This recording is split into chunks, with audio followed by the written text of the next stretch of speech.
আমরা উকিলর লগে মারছি হাইকোর্টে আমরা মানুষ গেছে আমরা এইটা যদি তাড়াতাড়ি না হয় তাহলে আমরা এইটার এগেইনস্টে হাইকোর্টে আমরা আপিল করব বা আমরা আইনের আশ্রয় লই আমরা যদি এটা সমাধান না হয়। মেহেরপুর আলিটিকরের জল প্রকল্পে ভয়াবহ কেলেঙ্কারির পরিপ্রেক্ষিতে শেষমেশ আলিটিকরের মানুষ হাইকোর্টে মামলারই সিদ্ধান্ত নিলেন। গতকাল ক্ষুব্ধ জনতা শিলচর ঘুঙুরে পিএইচই ডিভিশন 2 কার্যালয়ের এক্সিকিউটিভ ইঞ্জিনিয়ারকে সময়সীমা বেঁধে সাফ জানিয়ে দিয়েছিলেন যে এই ভয়াবহ কেলেঙ্কারির বিষয়ে তাকে শীঘ্রই উপযুক্ত পদক্ষেপ নিতে হবে, তা না হলে তারা হাইকোর্টের দ্বারস্থ হয়ে ন্যায় বিচার চাইবেন। কিন্তু আলোচনাকালে এক্সিকিউটিভ ইঞ্জিনিয়ারের তরফে যে ধরনের সহযোগিতা ও সমর্থন তারা পাবেন বলে আশা করেছিলেন, গতকাল তেমন সহযোগিতা ও সমর্থন না পাওয়ায় তারা হাইকোর্টে মামলার সিদ্ধান্ত নিয়েছেন। আলিটিকরে শনিবার এক নাগরিক সভা করে মানুষ তাদের এই সিদ্ধান্তের কথা জানিয়েছেন।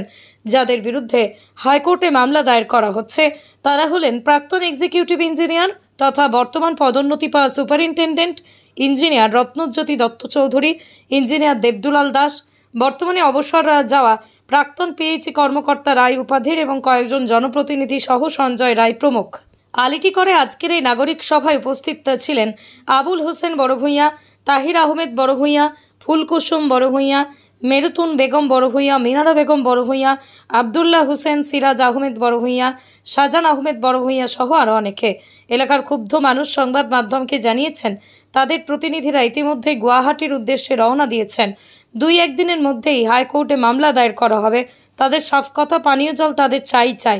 কেলেঙ্কারির তদন্ত হতে হবে, এর জন্যই তারা এই মামলার পথে হাঁটার সিদ্ধান্ত নিয়েছেন। কিন্তু কেন আলিটিকরের মানুষ শেষমেশ মামলার পথে হাঁটতে বাধ্য হলেন? ঠিক কী হয়েছিল? জানা গেছে 2022 সালে জলজীবন মিশন প্রকল্পের আওতায় মেহেরপুর আলিটিকরে প্রায় 1,86,00,000 টাকার একটি জল প্রকল্প বরাদ্দ হয়। ওয়ার্ক অর্ডার হয় 21/6/2022 তারিখে। মেহেরপুর জিপির আওতায় এই কাজের বরাদ্দ দেওয়া হয়, সেখানেই প্রকল্পটি করার কথা ছিল। এই স্থানে পিএইচই সুপারিনটেন্ডেন্ট ইঞ্জিনিয়ার কার্যালয়ের কাছে আগে থেকে একটি জল প্রকল্প রয়েছে। এনআরডব্লিউপি প্রকল্পের আওতায় 2014-15 সালে সেটি নির্মাণ করা হয়, কিন্তু আলিটিকরে পিডব্লিউএস প্রকল্পের আওতায় অম্বিকাপুর পার্ট 10 জল প্রকল্পটি আলিটিকরে নির্মাণ না করে প্রকল্পের জন্য বরাদ্দ প্রায় 1,86,00,000 টাকা দিয়ে পিএইচই সুপারিনটেন্ডেন্ট ইঞ্জিনিয়ার বা কার্যালয়ের কাছে 2014-15 সালে নির্মিত এনআরডব্লিউপি প্রকল্পের অধীনে নির্মিত জল প্রকল্পে একটু রং চড়িয়ে দেওয়া হয়। আর বরাদ্দ অর্থরাশির আরও কিছুটা টাকায় সুপারিনটেন্ডেন্ট ইঞ্জিনিয়ার কার্যালয়কে রং চড়িয়ে চকমক করে সাজিয়ে তোলা হয়।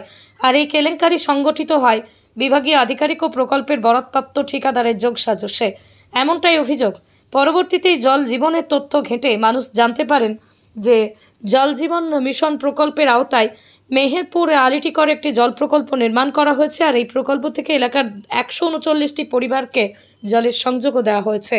আর শুধু তাই নয়, জল জীবন মিশন প্রকল্পের খাতায় পত্রে দেখানো হয় যে আলিটিকরের এই জল প্রকল্প থেকে অনেক দূরে শিলচরেকে আজাদ রোডের 1 থেকে 8 নম্বর লেনে আরও 31টি জলের কানেকশন দেওয়া হয়েছে। হারহিম করা এই কেলেঙ্কারির খবর জানার পর মাথা ঘুরে যায় আলিকোটিকরবাসীর। তারা শুক্রবার ঘুঙুরে পিএইচই ডিভিশন 2 কার্যালয়ের এক্সিকিউটিভ ইঞ্জিনিয়ারের কাছে ছুটে যান। তারা তার কাছে জানতে চান। এ নিয়ে জনতার প্রশ্নবাণে একসময় বিপাকে পড়ে যান এক্সিকিউটিভ ইঞ্জিনিয়ার। তিনি জানান এ বিষয়ে তার কিছুই জানা নেই, সব বলতে পারবে পঞ্চায়েত ও ইউজার কমিটির কর্মকর্তারা। গতকাল এক্সিকিউটিভ ইঞ্জিনিয়ারের কাছ থেকে কোনো সমর্থন না পাওয়ায় ভেতরে ফসছিলেন আলিটিকরের মানুষ। কার্যালয় ছেড়ে বেরিয়ে আসার আগে তারা এক্সিকিউটিভ ইঞ্জিনিয়ারকে সমস্যার সমাধান করা না হলে আন্দোলনেরও হুমকি দিয়েছিলেন। প্রয়োজনে হাইকোর্টে মামলা করা হবে বলেও জানিয়েছিলেন। কিন্তু শনিবার তারা উপলব্ধি করতে পারেন যে আন্দোলনে আর চিড়ে ভিজবে না, তাই তারা নাগরিক সভা করে মামলার পথে হাঁটারই সিদ্ধান্ত নেন। এই তথ্য দিয়েছেন নাগরিক সভায় উপস্থিত সদস্যরাই। আজকে আমরা আলিটিকরে গ্রামের মানুষ আমরা সব একত্রিত হয়েছি যে আমাদের জল জীবন মিশন প্রকল্প যেটা, এটা আমরা এখন অবধি কানেকশন আমরা পাইছি না। কোনো আপনারা পাইছেন নি কানেকশন? এখন অবধি কোনো কানেকশন আমরা পাইছি না। আগে যে আমরা ইঞ্জিনিয়ার আসলা ডিভিশন ট্যুর রত্নজ্যোতি স্যার তাই আসলা ডিভিশন ট্যুর তাই এক্সিকিউটিভ ইঞ্জিনিয়ার আসলা। কান পিরিয়ডের সময় এই গোটালা হয়েছে। এরপরে প্রণব রায় তাই আসলা পিএইচইর স্টাফ, তাইনও এই এমপ্লয়ি আসলা। তাইন এখন রিটায়ার্ড হয়ে গেছেন।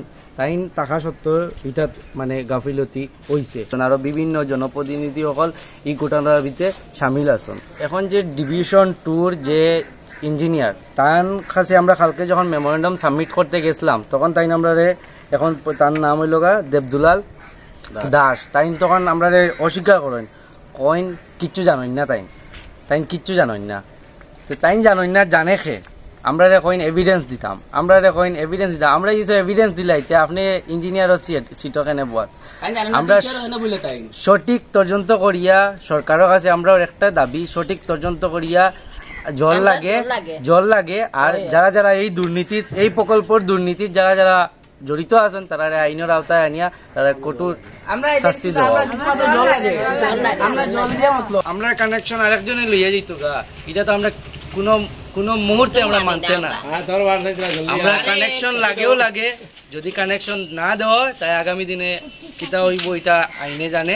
এটা আইনের উপরে আমরা পুরা আস্থা আছে, আইনে আমরা সঠিক তদন্ত করিয়া আমরা ন্যায় বিচার আমরা দিব, আইনের উপরে আমরা পুরা আস্থা আছে।